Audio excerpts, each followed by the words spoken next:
Jokje lo honjeng athit chipri na Klimso ahut ben seng chechor alang Kosonsi tengne det unjita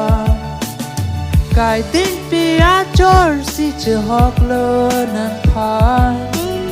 Rong roki jui si ne ten rong mana Klimso ahut ben seng chechor alang Kosonsi tengne det unjita Kai tin pia chor si che hok lo nan pan Rong roki jui si ni ten rong mana Kasi o Kanghon ni nang keju alam sengve dolang nephan o Kanghon nang sengve chelar nang Boche longle nephan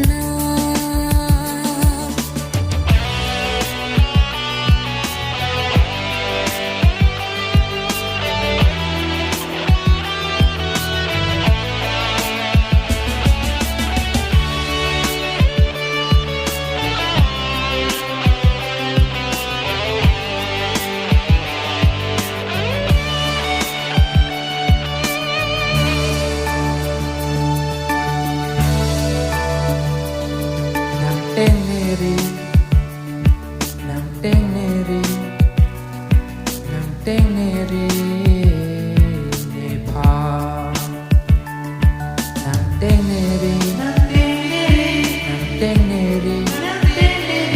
Nang teneri nephan Rani ta dam bom apol ta dam bom la etum kaya long Chỉ tông tê lù bon lá sona Kanghon long đam de lu non Rani ta dam bom apol ta dam bom la etum kaya long Chỉ tông tê lù bon lá sona Kanghon long đam de lu non Mahut ben kibin chechari